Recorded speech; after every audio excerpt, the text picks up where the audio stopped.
Lashke, Isola, Yates, and Mac got a question for you. Who did it better, Steph to Giannis yesterday or Isaiah to Neek in 1990? Zeke to Neek. Also, why nobody respects historically accurate aviation metaphors anymore. Let's go. Yes. My goodness. It's a metaphor. First in flight, just like Giannis. How can you guys say Giannis? What about the original thing? Who said that's the wrong brother? What about the elevation? Come on now. That was the wrong brother. Steph to Giannis. How much fun was that? And the Dirk threes and Wade to LeBron redux. Let's go photo to photo here. It's tough to recreate perfection, which is what Bill Plaschke tells himself every morning when he looks in the mirror. We'll start with you, Bill. Was this all-star perfection to you? What was your moment of the night? Who was your star of the weekend? Well, the moment was obviously the dunk by Giannis. That was unbelievable. That was magic. That was ballet. That was music. That was incredible. But I also loved, don't sleep on Dirk, was played for 4 minutes and scored 9 points. Made 3 3-pointers and scored 9 points. Dwayne Wade came in for a few minutes, had the great dunk, alley-oop to LeBron. I love the legends. No other sport would do that, would let the legends play like that. So those two. But Giannis, the weekend was owned by Giannis. His smile, his energy, his joy, he really commanded it. And I really was hoping his team would win because I thought he should have been the MVP. Frank, moment of the night, star of the weekend for you? It was definitely that dunk, Akron to Athens, dust to dust. That was an incredible moment. Not only that, when you look at the face Where did that come from? of Giannis Wow, man. with the big smile and the joy on his face, the joy on Curry's face, that they're a pretty good tandem. And Dirk was incredible, the 3 shots that he made, and Dwayne Wade. But for me, the stars of the weekend, it's the first family of the NBA. It's the Curry family. Steph's in the game. Dell got honored. Seth Curry, who plays for Portland, got engaged to Doc Rivers' daughter. And then Sonia Curry hit a half-court shot as they were hanging. So the whole family was kind of involved. They were the stars of the weekend. But Steph was terrible. Lynn Yates, how about Steph you? was terrible the game, though. Yeah, he took the words right out of my mouth. The audacity of that bounce pass from Curry was incredible, but also he showed up on the sideline with the same jacket he wore back in the 90s as a little kid that he was sitting on his father's lap. Everything about what the Currys did this weekend was fantastic, including Curry being at the Davidson game, which was extremely fun as well, jumping up into the crowd with the student section. I really, really was impressed by how they showed the ambassadorial role that they had in this All-Star game. Wow. It was a lot of fun. Ambassadorial. Diplomatic immunity. Jackie Mack, how about you? So you didn't know that, Clinton. Put on a jacket and say words with 3 syllables and you get a lot of points. Isn't that amazing how that show works? There you Incredible, go. Absolutely. But you're right. Both of you are right. Steph Curry to Giannis, that play was the best thing about the weekend, and those 2 players were the best thing about the weekend. And I'll tell you what, if I'm the NBA, I'm plastering Giannis's face all over social media, on every bus, on every taxi cab, on every airplane, on every ship, because he's everything the NBA should want right now. A young superstar who exudes enthusiasm, who loves the small market that he's in right now, Milwaukee. He's everything the NBA should promote him, because even though I know everyone loves drama, Giannis is everything that's right about the NBA. Bill, you want to address that real quick?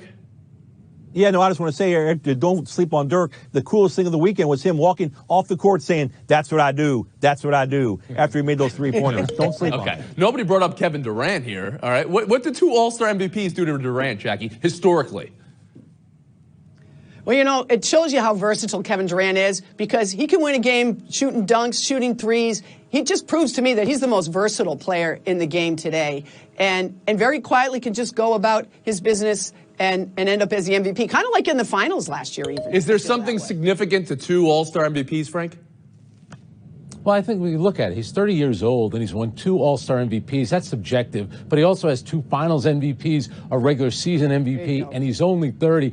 That was a good pick by LeBron, picking him first. But give LeBron credit. Remember, he made that trade, Russell Westbrook for Ben Simmons. Ben Simmons was a plus 19. Russell Westbrook was a minus 19. Got to give LeBron credit. That was a good trade. I don't think those words were ever spoken on this show before by Frank. Team LeBron's comeback. Let's talk about this, Frank. The motivation they had to see J. Cole at halftime. They promised Mike Malone they'd get back in transition if they could see J. Cole. And the trade they had. I know you're in a bind, Frank, because, praising LeBron is not really your... What? It's not your move. Go ahead, please. You can expound. Well, first of all, I praise him all the time as a player. It's some of this other nonsense that he's involved in, but he definitely picked a great team. And it looked like for a while there that, you know what, Giannis, with all the young players that he took, were going to run him off the floor. But Durant, how about the performance that he had, LeBron with Dwayne Wade, and the trade, like I mentioned, that was a great trade he made. Yates? Oh, look, after he threw up that turnaround airball three, I thought this game was over. But I have to give some credit to one Bradley Beal, who actually managed to hit a shot when they sparked that comeback and proved his worth in this game, because it didn't look like he had any business there when he first showed up. The first meaningful shot he could take all season. Jackie Mack, how about you? Yeah, well, you know what? The funny thing about it is we always joke about all-star teams not playing any defense. I'll tell you what, LeBron's team got into it in that fourth quarter. There was defense being played in an all-star game. You don't see that all too right, often. well, let's talk about the rest of the weekend. The dunk contest, Diallo over Shaq. But Collins with the Tuskegee props, because there needs to be extra points for his historically accurate metaphors. I told you this. Also, this dunk contest, as always, the old guys who missed dunks versus guys who didn't miss dunks debate. The three-point contest had Joe Harris being better than the Currys for at least one night. The skills competition had Tatum's decision to go from half court to steal the win. I thought that was great. Clinton, what did it for you on the weekend part of it? The skills competition did it for me more than anything, simply because it ended so well. But I got to give some love to Joe Harris. Look, people around here know a lot about him. He went to UVA, coach his son. It was really fun. My only issue with the three-point contest at this stage is why they don't do the head-to-head final round. That is natural competition. That is great television. And at this point, there's no reason not to do that. You've got Curry there. You've got Harris there. You get those two guys lined up on both sides of the court. It's far more fun, although Curry did it well, and props to Joe Harris. Had a great night. Hey, I love Diallo jumping over Shaq's head. The only thing is I wish that was his final dunk, because then he would have brought the whole house down. I like anything that's got to do with Shaq in it anyway, but that kid had great hops. It was a great dunk, but too many misses throughout the slam dunk contest. It really it takes a little bit of bite out of that otherwise really fun Bill thing. Plaschke?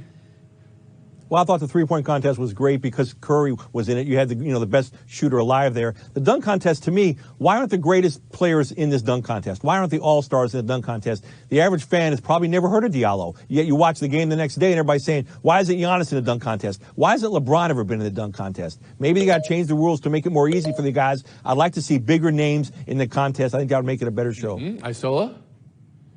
Bill, this one's for you.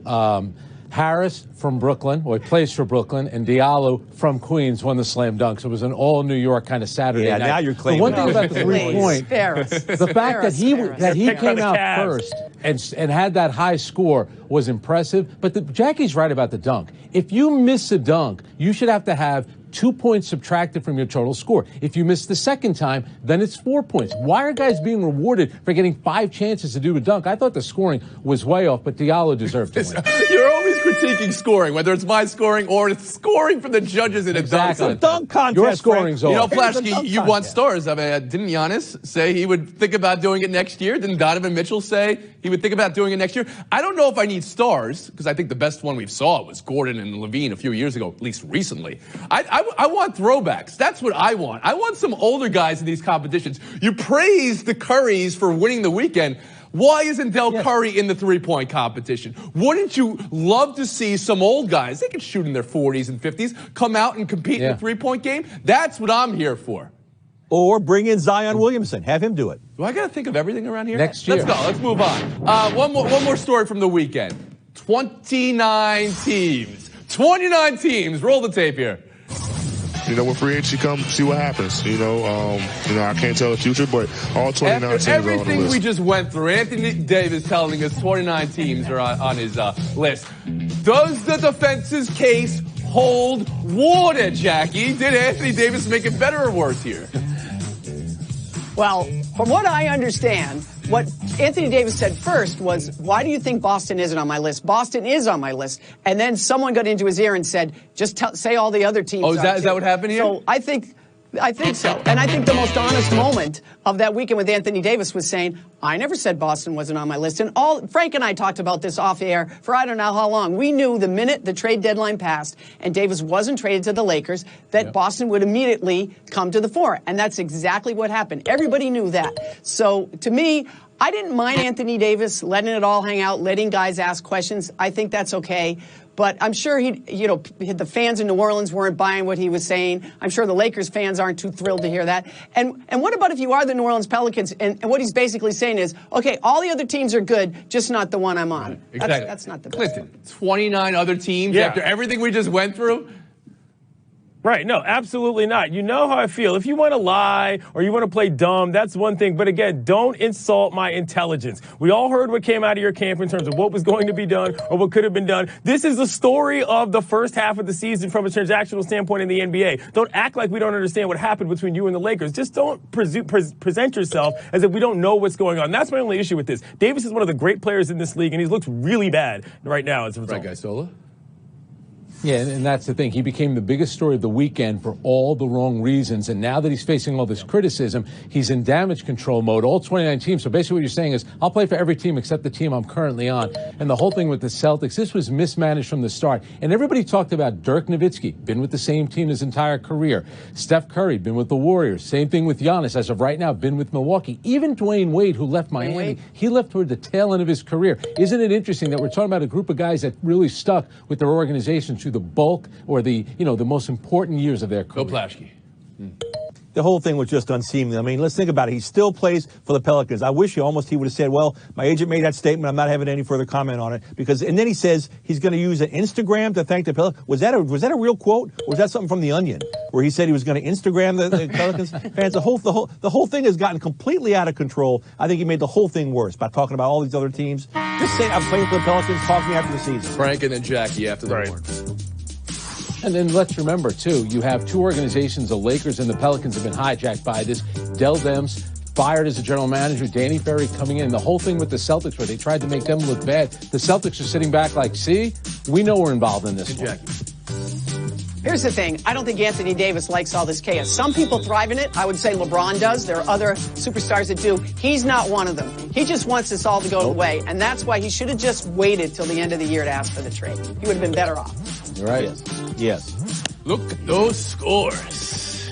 McMullen, Ice, Yates, and also Bill Plaschke appearing in Around the Horn. How good is that? I've got a lot of work. We'll be back in Buy or Sell next. Bring it on. Bring it on, Tony. Around the Horn is brought to you by Wendy's new Made to Crave basketball to start Buy or Sell. If you're Kentucky fans, can you chant overrated at Tennessee? Calipari was real upset about this, told him to stop. UK 86, Tennessee 69. It wasn't close, and we have a new number one now. Duke. Kentucky's at 4 after their win over the Volunteers, and Tennessee drops to 5. Bill, what to buy, what to sell? I'm selling Cal on this at all. You can certainly chant overrated Tennessee. They are overrated, and Cal's got no business telling the fans how to behave. He's making $8 million. They're paying his salary. They can do what they want. It's a good chant. That's how you get back in our game, Plaschke. I still how about you? Maybe you thought they were saying overpaid, not overrated. You know, this tells you all about the SEC, how difficult it is when you go on the road. Now, remember, Tennessee still has to play Kentucky at home, and they have LSU. We're going to find out a lot more about Tennessee over the next 10 days. Ben Yates. Yeah, but Kentucky was favored in this game at home. So, I mean, it wasn't that big of a surprise that this is what happened. And also, Calipari has seen the most overrated team in the history of college basketball because he coached it, and they were undefeated and didn't manage to win a national championship. Oh, I didn't realize. Whoa, Cliff Yates. Man, hot take. Man puts on a jacket, and then he starts sewing people. Jackie Mack, how about you? I don't think Tennessee's overrated. They just didn't shoot the ball well, and Kentucky manhandled them up front. But here's the deal. Kentucky is definitely not overrated, and they're going to be something to reckon with. They had that horrible loss at the beginning of the year, and everybody wrote them off. I wouldn't write them off anymore. These guys are coming on. Duke number 1. Gonzaga beat Duke. 3 months ago, beat Duke. Tell me how this works for you guys, or if it's just people of your ilk reflexively saying Duke number 1. Jackie Mack, go ahead, please. Duke, because Duke is in our face, in our eyes. We watch Zion Williamson records and dunks every single night. So they're right in front of us, and they're a really talented team. I understand. 3 months is a lifetime of Tony, anytime you say people of your ilk, I'll lose the most points. I don't understand that. Am I more of the ilk than anybody else here? I don't understand as 7-time AP National Sports Columnist of the Year, you represent the entire ilk. You're the ilk. I appreciate your explanation, Jackie. That doesn't make it right. Just because Duke's seen more, just because they're on TV more. Not whether it was right. Yeah. All right, we'll move on. Texas Tech 86, Baylor 61. Here's how that one ended. Andrew Sorrells to walk on Avery Benson, Showtime alley-oop. Here's how head coach Chris Beard reacted to it all. He was incensed. He got physical with the passer. Sorrells. Frank, buy or sell? Oh, it's all this protocol about how to end a game. You know what? You could be upset. Wait until after the game. It's a walk-on who had his moment. What is the big deal? You think Baylor really cares? They're more worried about the fact that they lost the game, not that some walk-on dunked in the final seconds. Come on. Yeah, if you're a Bobby Knight disciple, the last thing you want to do is find yourself getting into contact with one of your players. That's not the best look. But we saw this in Florida State, Georgia Tech as well. When walk-ons get in, let them do whatever they want. They've sacrificed their entire careers just to get one moment. It's not like they're getting paid, man. Come on. Hate. Paying tuition, too. Jackie Mack? Okay, but Clinton, they don't sacrifice their entire careers. They don't have a career unless they're a walk-on. So I got to call shenanigans on your argument just now. I do want to wonder aloud about the coach. I'm sorry. Well, I'm just being honest. But I do want to wonder aloud about the coach. And did he tell them at the end of the game, hey, just pass the ball around, do not score? Now, I don't know if that's the case, but maybe that would explain the explosion. If not, you're talking about a guy that's averaging 4.3 minutes and another guy averaging 4.2 minutes. Let them have their moment. Clinton's going to go back on Jackie on the idea of walk-ons, but first, Plaschke. He can. Yeah, no, I think the Texas Tech athletic director needs to elbow this coach and say, you apologize for what you did. It was unbelievable. Again, these kids practice so hard for no glory. They get a little glory. Let them have their fun. Clinton Yates. My point is that walk-ons probably could choose to play somewhere else, but they choose to go to one school because they want to be a part of it. That's what I'm saying. That's all well and good, but if you're a walk-on, you haven't sacrificed your career. Your career only starts because they took you as a walk-on. Sure, but isn't there a lot of sacrifice that walk-ons? Hey, as a former walk-on, I'm just telling you, I know what I'm talking about here, okay? We'll move on. Buy or sell 3. Over 50 players unsigned. Spring training starts in 3 days. Does Commissioner Rob Manfred saying there's no baseball free agency crisis make it so? Take a look at Manfred's most recent comments. Only 11 unsigned guys had a WAR over 1 last year. He said that. And then he said when you set the bar at $400 million 3 years in advance, you're an impediment. He's talking about Boris talking so much money for his clients. Clinton, buy or sell? I'm selling this mainly because, look, the competitive balance in terms of the teams that are trying to win, to me, is a separate matter from the actual market correction. What Major League Baseball obviously needs is a salary floor so they can get this finished. But at this point, I just think that there are two separate matters for Manfred, and he's acting like they're the same. Jackie McMullen? I can't imagine why, as a commissioner, it's a good idea to demean your players, which is what he did when he's talking about their wars and how they don't deserve the money. When is that ever a good idea for your franchise and for your sport? So, I mean, he's a little defensive here, but you have to admit, it's weird. These two great players are unsigned. It's weird. Something's up. I'm selling this. He's being arrogant. It's this arrogance among baseball ownership that has leaked into the game, and the game doesn't change. It's to turn the fans away from the game. Arrogant, sell. Greg Isola. Well, you're talking arrogance, Bill. Let's remember the biggest free agent out there turned down $300 million. The average person, the average player cannot relate to that. Okay. So in terms of that, the commissioner's got a point here. Bill Plaschke, Jackie McMullen. Jackie, former walk-on. Now you get to walk off right here. I get a crawl off, I guess. Huh? You did finish what? The all-time leading rebounder in UNH history? That's one. No. No? Well, no, I we'll didn't. allow that to be the okay. truth. But thanks. Isola Yates showdown next. Good luck to you both. Daytona 500. It had everything. Crash, restart, crash, restart, crash, restart, finish. Denny Hamlin's second win in 4 years saw ratings go up 8%. Highest rating sporting event of the weekend. Does that make that finish good? Does that make it great? Or too much crashing for you, Frank? Come on, Tony. Look at the visuals right there. It was pretty spectacular. And let's be honest here. There's always a small segment of people that do watch the race for a crash. Thankfully, nobody got hurt. It made this race pretty unique. So it actually was good for NASCAR. Yeah, there's also a large segment of us who actually watch it to watch the racing. And if you saw it, you saw Ryan Preece screaming through that last crash. Sounded like R2-D2 in Star Wars. Just yelling, whee! Because he got through it. What a finish. It was incredible. And I say again, the highest rating sporting event of the weekend outrated the NBA All-Star game. Yeah. Point, Clinton Yates. We'll move on. Jason Tatum's come from behind half quarter to win the skills. I showed it before. You got to see it again, all right? So that versus this shot. Iowa beating Rutgers on the baseline banker. What's the better shot, Clinton? To me, it's got to be Tatum. Not only did he bank it, but his ball kept the other ball out of the basket at the same time. And it proves my point. Bring knockout to the NBA All-Star game. It will be the best competition of the weekend. Tatum.